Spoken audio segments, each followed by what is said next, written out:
In the past 24 hours, Russian attacks on Ukraine have killed at least 9 people and injured 53.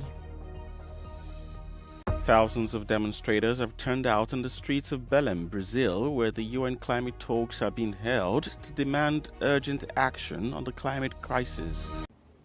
At least 9 people have been killed and 53 have been injured over the past 24 hours by Russian strikes in Ukraine, according to regional authorities. Russian attacks on Ukraine continued from Friday into Saturday, launching 3 ballistic missiles as well as 135 different strike drones, including Shaheeds. Ukraine's armed forces said 2 of the ballistic missiles and 91 of the drones were either shot down or jammed. Meanwhile, Ukraine's defense forces confirmed attacks on an oil refinery in the Russian city of Ryazan, a radar in Russian-occupied Crimea, a military train in the Zaporizhia Oblast, and a cluster of Russian troops near the city of Vovchansk in the region of Kharkiv.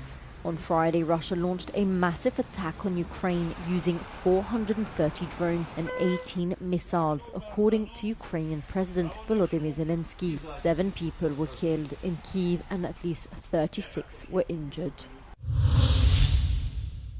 Thousands of protesters took their message again to the gates of the COP30 climate talks in Brazil, blocking the venue in a peaceful standoff. Indigenous communities, Brazilian youth groups, and activists joined the march in their thousands to call for action during the crucial UN Climate Summit. Speaking about the effects of climate change in their home countries, activists advocated for youth representation in the UN negotiations. This is the future that we are talking about. It is about the survival of our species, and yet the decision makers sitting at the table today, those in the negotiation panels, those who are at the blue zones and their air-conditioned rooms, are talking about the people, and yet the actual victims, the actual communities are not in the table, are not in the conversation. It was the first time in 3 years that protesters had been allowed to demonstrate outside the UN climate talks. The demonstrations, which have been disrupting the talks, come in a conference that organizers have promoted as empowering and celebrating native peoples.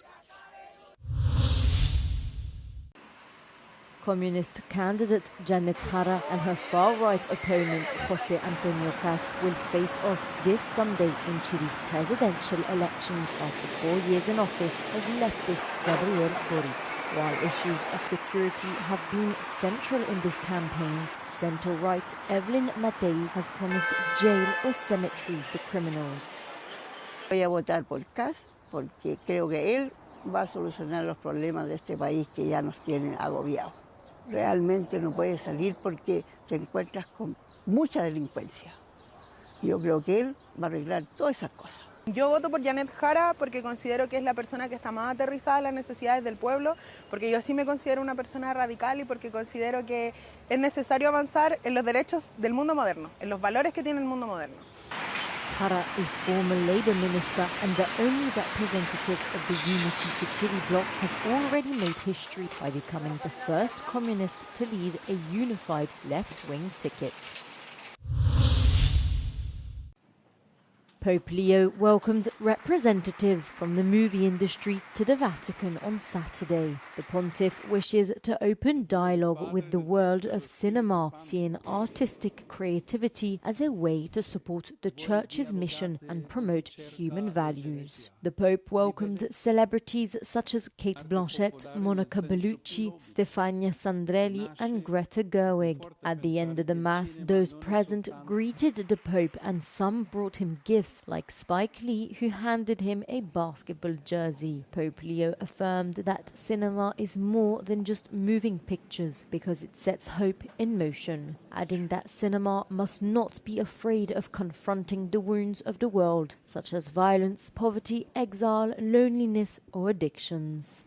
Pope Leo recently listed his favorite films, including The Sound of Music and the 1997 comedy drama Life is Beautiful.